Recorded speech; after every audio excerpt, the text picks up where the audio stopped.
Assalamualaikum warahmatullahi wabarakatuh. Perkenalkan, nama saya Intan Andriani. Saya dari Prodi Pendidikan Akuntansi semester 6 NPM 1802070014.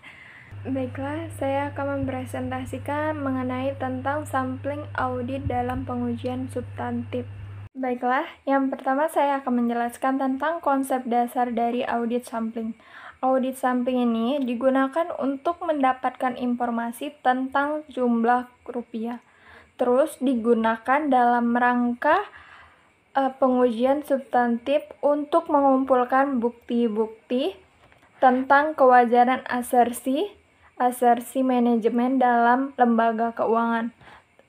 Terus rencana sampling dalam pengujian substantif ini dirancang untuk yang pertama mendapatkan bukti bahwa saldo rekening tidak salah saji secara material. Terus yang kedua, membuat estimasi independen tentang suatu jumlah. Selanjutnya ada ketidakpastian, terus resiko sampling dan resiko audit. Ketidakpastian ini yaitu dalam waktu dan biaya dalam memeriksa unsur-unsur populasi, terus kemungkinan menyatakan pendapat keliru akibat data sampel yang tidak andal. Selanjutnya resiko sampling. Resiko sampling ini ada resiko keliru menerima, yaitu disebut juga resiko beta, terus ada resiko keliru menolak, yaitu resiko alfa. Selanjutnya, pendekatan sampling statistik. Pendekatan sampling statistik ini ada dua, yaitu sampling probabilitas proporsional dengan ukuran, atau disebut juga VVU. Terus yang kedua ada sampling variabel klasik. Perbedaan keduanya yaitu sampling probabilitas proporsional atau disebut dengan VVU, yaitu berdasarkan teori sampling atribut, sedangkan sampling variabel klasik ini berdasarkan teori distribusi normal. Probabilitas sampling profesional dengan ukuran PPU dapat tepat apabila yang pertama, jumlah unit yang ada dalam populasi variabilitasnya tidak diketahui. Terus yang kedua, populasi hanya berisi saldo debit. Terus yang ketiga, dalam populasi diperkirakan tidak ada salah saji atau hanya sedikit saji.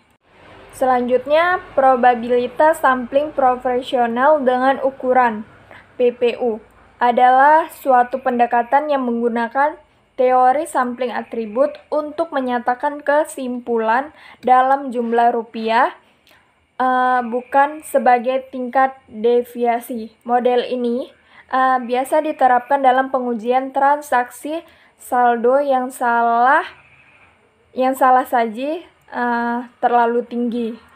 Selanjutnya, probabilitas sampling profesional dengan ukuran PPU yaitu berguna dalam pengujian. Yang pertama, piutang. Apabila pengkreditan yang tidak dikerjakan terhadap rekening debitur tidak signifikan. Terus yang kedua, investasi dalam surat berharga. Terus yang ketiga, pengujian harga persediaan bila diperkirakan hanya terdapat sedikit selisih. Terus yang keempat, tambahan pada aktiva tetap. Selanjutnya, rencana sampling. Rencana sampling itu pertama yaitu menetapkan tujuan rencana, terus merumuskan populasi dan unit sampling. Yang ketiga, menentukan ukuran sampel. Terus yang keempat, menentukan metode pemilihan sampel. Terus yang kelima, melaksanakan rencana sampling. Terus yang keenam, mengevaluasi hasil sampel. Untuk menetapkan tujuan rencana, tujuan umumnya sampling VPU yaitu untuk mendapatkan bukti bahwa saldo rekening menurut catatan tidak salah saji secara material. Selanjutnya, merumuskan populasi dan unit sampling. populasi ini terdiri dari kelompok transaksi atau saldo rekening yang akan diuji. Terus unit sampling. Unit sampling itu yaitu rupiah individual, dan populasi adalah suatu angka rupiah yang sama dengan total jumlah rupiah dari populasi. Terus rupiah individual yang terpilih sebagai sampel kadang-kadang membawa keseluruhan unsur yang lain dari populasi yang sama. Unsur-unsur tersebut disebut dengan logical sampling unit. Menentukan ukuran sampel, yaitu N.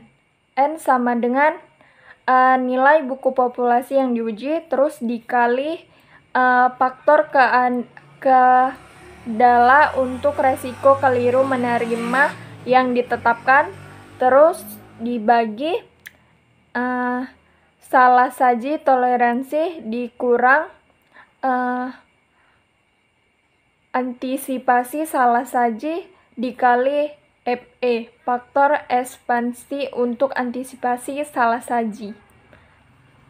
Selanjutnya, pengaruh perubahan dalam nilai suatu faktor terhadap ukuran sampel. Faktor lain konstan, faktor dan hubungan terhadap ukuran sampel.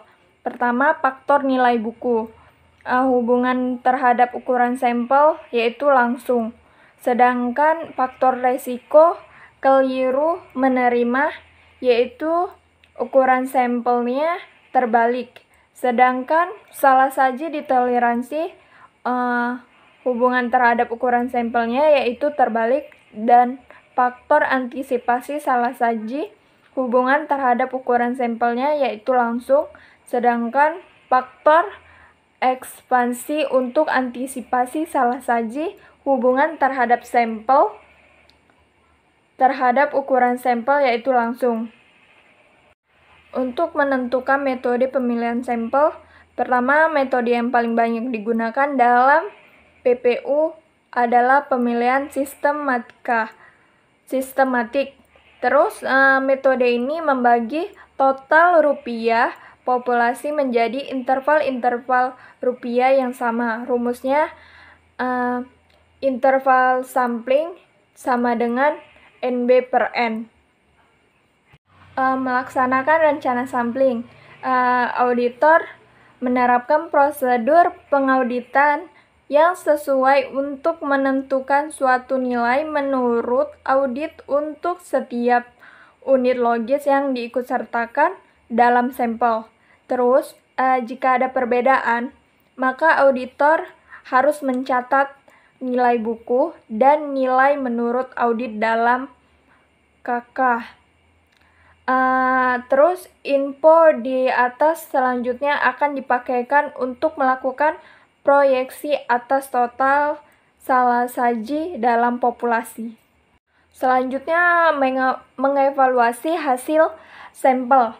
Auditor menghitung batas atas salah saji atau disebut dengan BAS dari data sampel dan membandingkan dengan salah saji yang ditoleransi yang telah ditetapkan dalam rancangan sampel.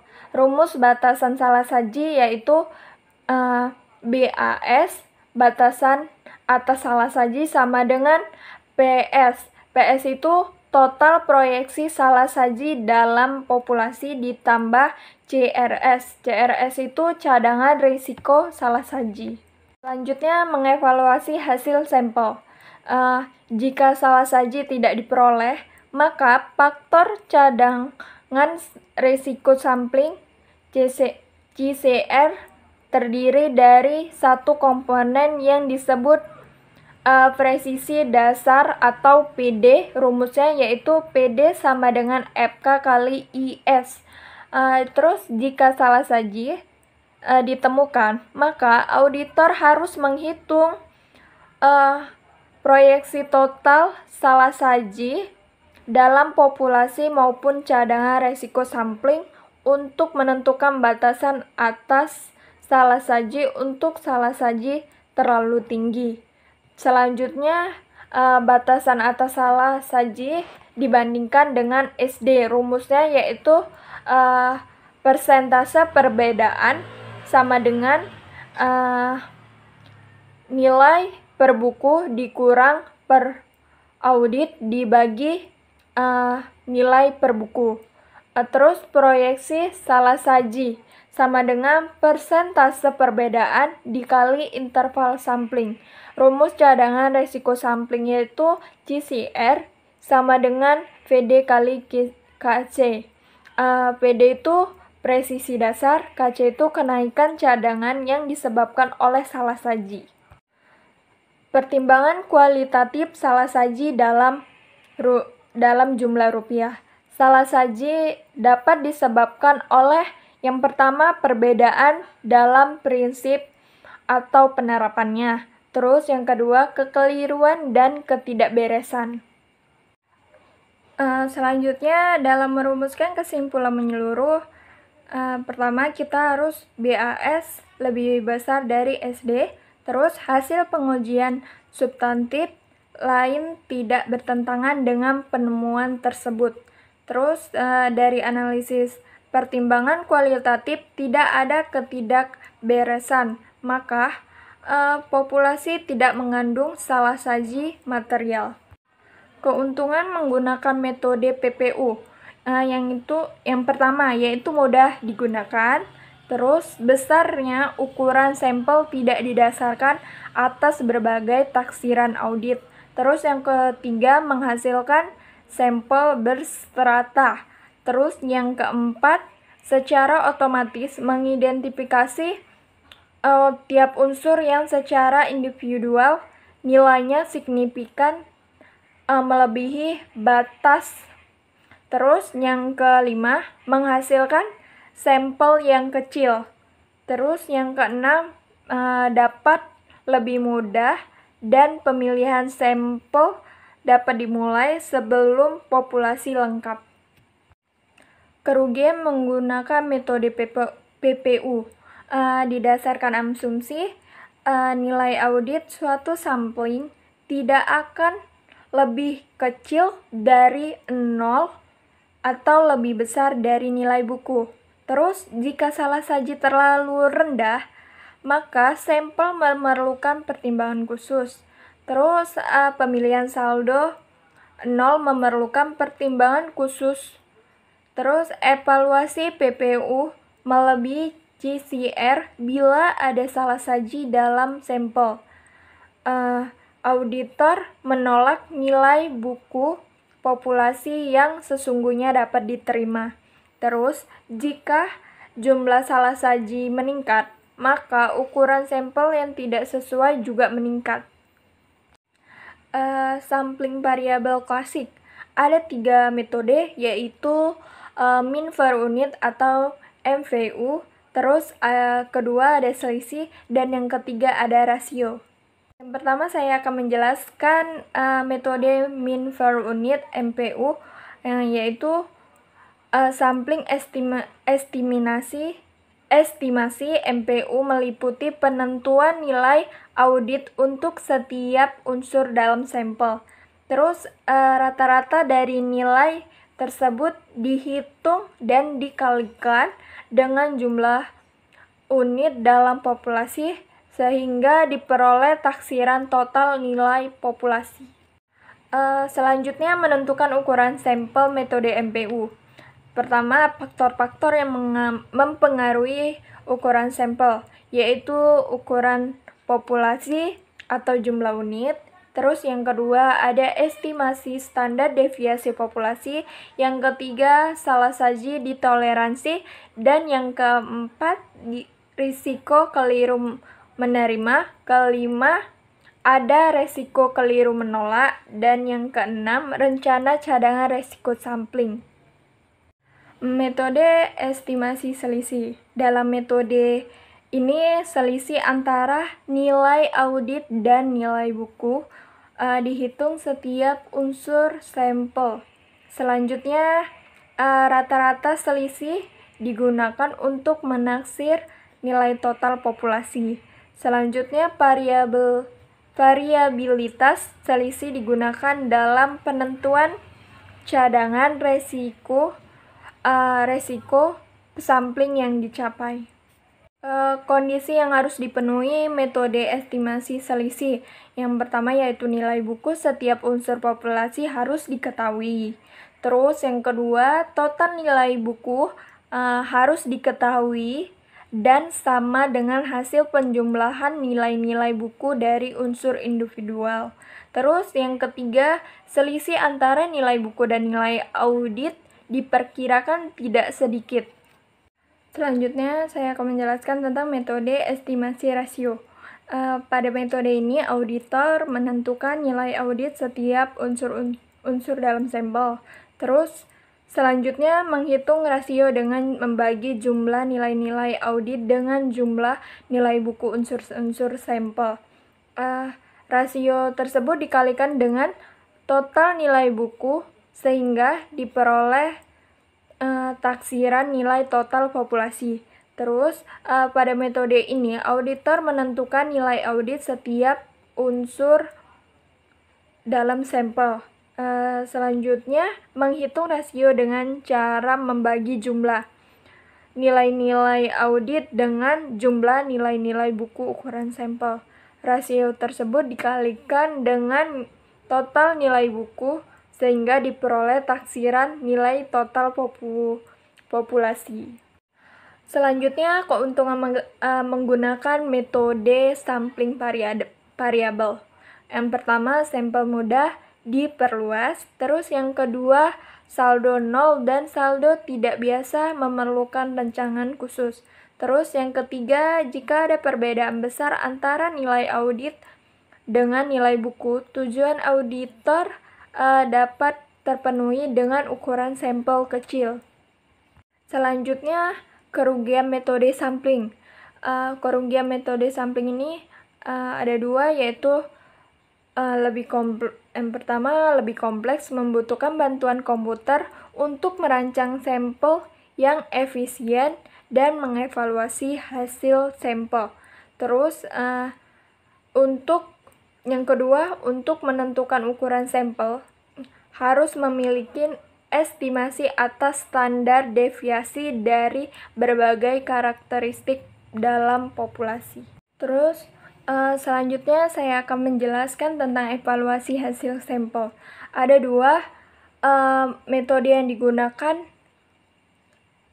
untuk memproyeksi salah saji dalam sampling non-statistik, yaitu pertama, membagi jumlah total rupiah salah saji dalam sampel dengan bagian dari total rupiah dalam populasi yang termasuk dalam sampel. Terus yang kedua, mengkalikan rata-rata selisih antara nilai audit dengan nilai buku dari unsur-unsur sampel dengan jumlah unit dalam populasi. Baiklah, sekian dari presentasi yang saya sampaikan. Apabila ada kesalahan dan kekurangan, saya mohon maaf.